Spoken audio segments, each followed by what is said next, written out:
आप देख रहे हैं इंडिया टाउन न्यूज, भारत की बात। नमस्कार, आप देख रहे हैं इंडिया टाउन न्यूज और मैं हूं आपके साथ कमर गौस। आपको बता दें कि छत्तीसगढ़ की सियासत एक बार फिर गर्मा गई है। एक तरफ है केंद्रीय गृह मंत्री अमित शाह का दौरा, तो दूसरी ओर कांग्रेस प्रदेश अध्यक्ष दीपक बैज ने बीजेपी सरकार पर बड़े सवाल खड़े कर दिए हैं। बैज ने कहा है कि मंत्रिमंडल विस्तार के बाद बीजेपी में गुटबाजी चरम पर है और इसी डैमेज कंट्रोल के लिए शाह रायपुर में रुक रहे हैं। इसके साथ ही नक्सली आत्मसमर्पण, ऑनलाइन सट्टा कारोबार और चुनाव आयोग की भूमिका पर भी बैज ने तीखे सवाल उठाए हैं। देखिए हमारी ये खास रिपोर्ट।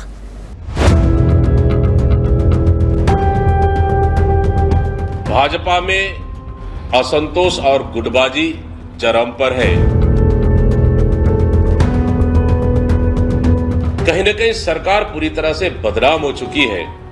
इसको डैमेज कंट्रोल करने के लिए अमित शाह जी। केंद्रीय गृह मंत्री अमित शाह जल्द ही छत्तीसगढ़ दौरे पर आने वाले हैं। शाह का ये दौरा विधानसभा चुनाव से पहले बेहद अहम माना जा रहा है, लेकिन इस दौरे पर कांग्रेस ने सीधे निशाना साधा है। पीसीसी चीफ दीपक बैज ने कहा है कि मंत्रिमंडल विस्तार के बाद बीजेपी में गुटबाजी अपने चरम पर है।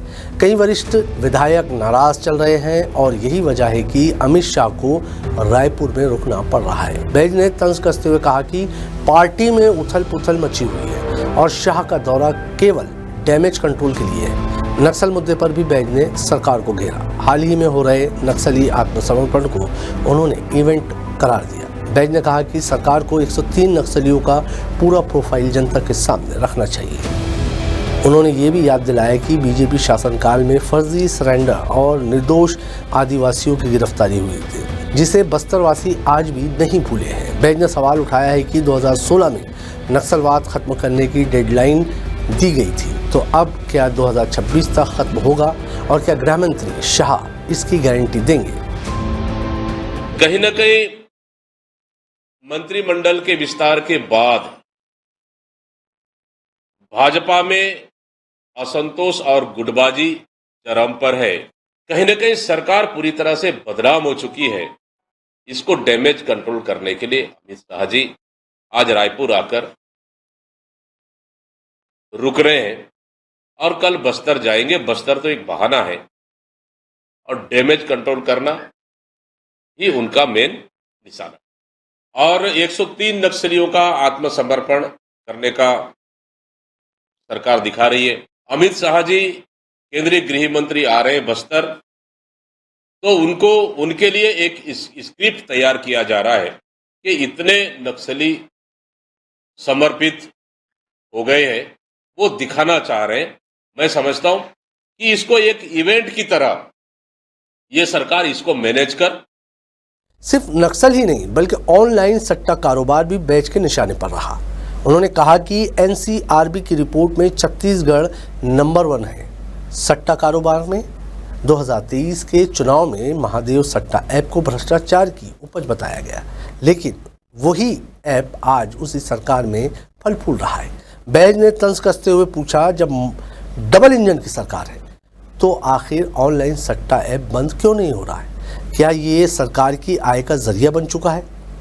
बैज ने कहा कि छत्तीसगढ़ में कानून व्यवस्था पूरी तरह फेल हो चुकी है और भ्रष्टाचार चरम पर है। यही कारण है कि सरकार अब डीजी कॉन्फ्रेंस कर रही है। चुनाव आयोग पर भी बैज ने गंभीर सवाल उठाए। रायपुर ग्रामीण को SIR पायलट प्रोजेक्ट के रूप में चुना गया है, जिस पर उन्होंने कहा कि जब रायपुर जिले में 3 और विधानसभा क्षेत्र है तो सिर्फ रायपुर ग्रामीण क्यों चुना गया? बैज ने कहा कि 2003 के बाद औद्योगिक विकास से नए मतदाता जुड़े हैं, लेकिन अब उनके नाम काटे जा रहे हैं। उन्होंने आरोप लगाया कि चुनाव आयोग SIR प्रोजेक्ट के जरिए प्रोपोगेंडा चला रहा है। कुल मिलाकर दीपक बैज ने अमित शाह के दौरे से पहले बीजेपी सरकार को घेरने की पूरी कोशिश की है। एक और वे नक्सल की गारंटी मांग रहे हैं, तो दूसरी ओर सट्टा कारोबार, गुटबाजी और चुनाव आयोग पर सवाल खड़े कर रहे हैं। तो आपने देखा, छत्तीसगढ़ की सियासत में आरोप प्रत्यारोप का सिलसिला थमने का नाम नहीं ले रहा है। एक तरफ अमित शाह का दौरा राजनीतिक समीकरण साधने की कोशिश मानी जा रही है, वहीं कांग्रेस इसे गुटबाजी और डैमेज कंट्रोल का परिणाम बता रही है। अब देखना होगा कि शाह के दौरे से बीजेपी को कितना फायदा मिलेगा और बैच के सवालों का क्या जवाब मिलता है।